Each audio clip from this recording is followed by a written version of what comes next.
Welcome to Defense Briefing. The content of the briefing includes: secrecy surrounding the defense secretary's hospitalization has put the White House on the defensive. The Israeli right undermines Biden's Middle East agenda. How Ukraine can win through defense. Russia's oil drilling boom proves Moscow's resilience to Western sanctions. Philippines, Indonesia move to deepen energy, security ties. Secrecy surrounding the defense secretary's hospitalization has put the White House on the defensive. Associated Press. The U.S. Defense Secretary, Lloyd Austin, has been hospitalized with prostate cancer, but the diagnosis was not disclosed until several days later, which has led to criticism and questions about the transparency of President Joe Biden's administration. The Pentagon has since disclosed that Austin, 70, was admitted to hospital on December 22, 2023 and underwent surgery to treat the disease, but he later developed a urinary tract infection and was admitted into intensive care.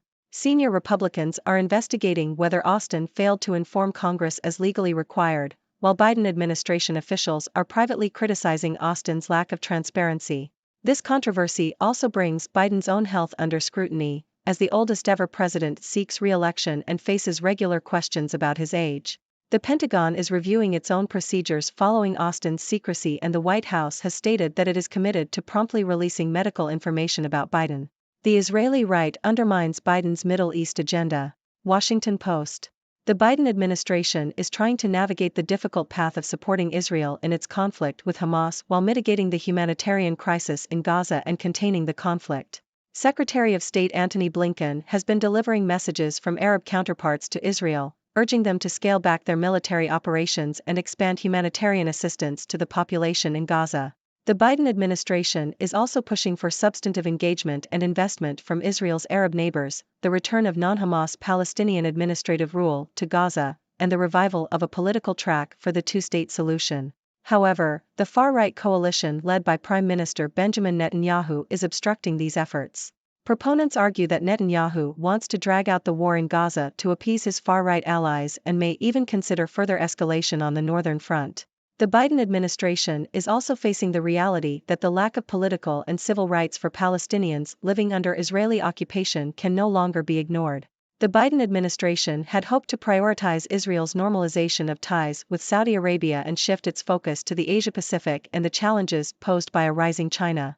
However, the conflict in Gaza and the Israeli far right are forcing the Biden administration to confront these issues. How Ukraine can win through defense. Foreign Affairs. Ukraine's President Volodymyr Zelensky left his visit to Washington without securing the military and economic aid he had hoped for. Republicans on Capitol Hill have blocked the emergency spending bill that would provide about $60 billion in new funding for Ukraine, stating that they will only approve the money if Democrats make major concessions on immigration policy. This has highlighted the larger problems facing Ukraine, as its much-anticipated counteroffensive last year failed to retake territory lost to Russia. Public support for Kyiv across the West is declining, and the conflict is at a stalemate. However, there is another option being overlooked in Washington: victory through defense. Instead of focusing on retaking specific chunks of territory, Ukraine could focus on denying Russian President Vladimir Putin his goal of subjugating Ukraine by defending the territory it controls and demonstrating that a strong, sustainable defense would prove him wrong. Ukraine could achieve this by constructing a system of defensive lines, keeping the skies contested, and expanding domestic weapons production. A shift to defense would be cheaper for Ukraine's Western backers and could help address Ukraine's shortage of soldiers and flagging Western support. This new approach would need to be accompanied by a corresponding political strategy from the White House and would require building Western consensus around the idea that a defensive strategy is cheaper and more effective in preventing further Russian gains in Ukraine. Ultimately, a defensive strategy may persuade Putin that he has no prospects for further conquest in Ukraine and create an off-ramp for negotiations. Russia's oil drilling boom proves Moscow's resilience to Western sanctions. Bloomberg. Russia is set for a record year of oil drilling in 2023, despite Western sanctions on the nation's energy industry.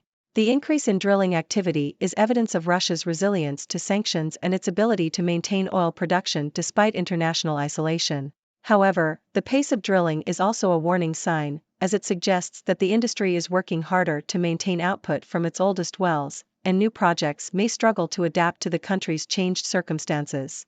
The sanctions have had limited impact on Russia's drilling activity, as only around 15% of the domestic market relies on technologies from unfriendly nations. Philippines, Indonesia move to deepen energy, security ties. Bloomberg. The Philippines and Indonesia have signed a memorandum of understanding to deepen bilateral relations on energy. The Philippines imports the majority of its coal from Indonesia, and securing access to the commodity has been a priority for Manila. The two countries also discussed improvements in border security cooperation, the settlement of continental shelf boundaries, and the sale of anti-submarine warfare aircraft from Indonesia to the Philippine Navy. The leaders also discussed the South China Sea, where tensions have recently increased between China and the Philippines. Mystery dog tag found in Bruny Island rock pool captures the imagination of online sleuths. ABC. Beachcombers in southern Tasmania found a military identification tag, or dog tag, in a rock pool. The tag, which is believed to be from the World War I era, has sparked the interest of many people online who are trying to help find its owner. The tag is engraved with the text OST 1104679 blood type B POS and was found near the Bruny Island quarantine station, which was built in the mid-1880s to protect Tasmania from diseases. The beachcombers have reached out to military museums and other institutions, but have not been able to find the owner. They have now turned to social media for help in solving the mystery. Blackshear scores 22, Nevada beats Air Force 67-54 for 8th straight victory. Associated Press. Keenan Blackshear scored 22 points to lead the Nevada Wolf Pack to a 67-54 victory over Air Force. Nevada has now won 8 straight games and improves to 15-1 on the season. Jared Lucas added 14 points for the Wolf Pack. Bo Becker and Ethan Taylor each scored 14 points for Air Force. Ritus Petratus finished with 13 points. Nevada took the lead in the first half and never relinquished it, extending their lead to 66-51 in the second half. Blackshear scored 15 points in the second half to help seal the win. A one-on-one debate between Haley and DeSantis could help decide the Republican alternative to Trump. Associated Press. Nikki Haley and Ron DeSantis will debate for the first time as they seek to become the main alternative to former President Donald Trump. The stakes are high for both candidates, who hope that a strong debate performance will help their campaigns in the final days before the caucuses. The moment is particularly important for Haley, who has been criticized recently for a series of gaffes. A CNN-UNH poll conducted in New Hampshire this week suggested that Haley could be approaching Trump's top spot in the state. Haley's opponents have been quick to use her words against her. DeSantis' campaign has repeatedly brought up Haley's comment that New Hampshire would correct Iowa's results. Trump has also attacked Haley, accusing her of not being conservative enough on immigration. Biden has also taken a swipe at Haley's Civil War comment. Haley's campaign has said that DeSantis is lying about her because he's losing. China is trying to sell its chubby girl transport plane to foreign buyers. South China Morning Post. China is looking to sell its Y-20 Kunping airlifter to foreign buyers, with its manufacturer increasing production capacity to meet demand, according to reports. The Y-20, which is comparable to the Soviet Ilyushin IL-76 and America's Boeing C-17, has been put on the international market as China seeks to establish deeper strategic relationships and cooperation with other countries. The Y-20, nicknamed Chubby Girl due to its large fuselage, is a heavy-lift transport plane and has become a workhorse heavy lifter for the People's Liberation Army since it entered service in 2016. Omar Stanley powers Boise State over number 17 Colorado State 65-58. Associated Press. Boise State defeated number 17 Colorado State 65-58 in a Mountain West Conference game on Tuesday night. Omar Stanley led the Broncos with 17 points and 11 rebounds, while Tyson Degenhart and Chibuzo Agbo added 13 points each. Boise State shot 39% from the field but made up for it with 17 of 23 free throws. The win marks the highest-ranked opponent the Broncos have beaten at home since 1998. Isaiah Stevens scored 15 points for Colorado State, while Nick Clifford added 12 points and 8 rebounds. The Rams struggled offensively, shooting just 47% and going 4 of 16 from three-point range. Ladies and gentlemen, I am Dr. Six from the Sixth Dimension, here to bring you the latest news from around the world. Let's dive right in. First up, we have the controversy surrounding the hospitalization of U.S. Defense Secretary Lloyd Austin. The delayed disclosure of his prostate cancer diagnosis has raised questions about transparency in the Biden administration. It also highlights the scrutiny that President Biden himself faces regarding his health as he seeks re-election. It's a reminder that politicians, just like the rest of us, are not immune to health issues. Moving on to the Middle East, the Biden administration is facing challenges in its efforts to support Israel while addressing the humanitarian crisis in Gaza. the Israeli right, led by Prime Minister Benjamin Netanyahu, is obstructing the administration's agenda. This conflict puts a spotlight on the lack of political and civil rights for Palestinians living under Israeli occupation. The Biden administration is now forced to confront these issues and find a way to navigate the complex dynamics of the region. Next, we turn to Ukraine and its struggle to secure military and economic aid. Republicans in Congress have blocked funding, highlighting the larger problems facing Ukraine. However, there is an overlooked option for Ukraine to achieve victory through defense. By focusing on a strong and sustainable defense, Ukraine can deny Russian President Vladimir Putin his goal of subjugating the country. This shift in strategy would require political support and consensus from Western backers, but it could provide an off-ramp for negotiations. In Russia, despite Western sanctions, the country is set for a record year of oil drilling. This demonstrates Russia's resilience to international isolation and its ability to maintain oil production. However, the increased drilling activity also raises concerns about the sustainability of the industry. The pace of drilling suggests that Russia is working harder to maintain output from its oldest wells, which could pose challenges for future projects.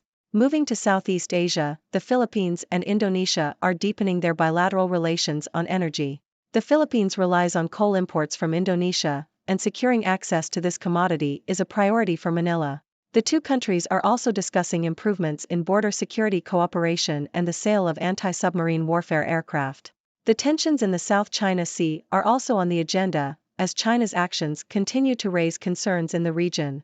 In a lighter story, a mysterious military identification tag from the World War I era has captured the imagination of online sleuths. Beachcombers in Tasmania found the tag in a rock pool and are now seeking help in finding its owner. This story reminds us of the power of the internet and the collective effort of people coming together to solve a mystery. In sports news, the Nevada Wolf Pack basketball team continues its winning streak, defeating Air Force in a Mountain West Conference game. Keenan Blackshear led the team with 22 points, helping secure their 8th straight victory. It's always exciting to see teams on a winning streak, and Nevada is certainly on a roll. Lastly, we have the upcoming debate between Nikki Haley and Ron DeSantis, who are vying to become the main alternative to former President Donald Trump. This debate could be a make-or-break moment for both candidates, as they hope to gain momentum in the final days before the caucuses. The stakes are high, and the candidates are using every opportunity to attack each other. It's a reminder that politics can be a fierce and competitive game.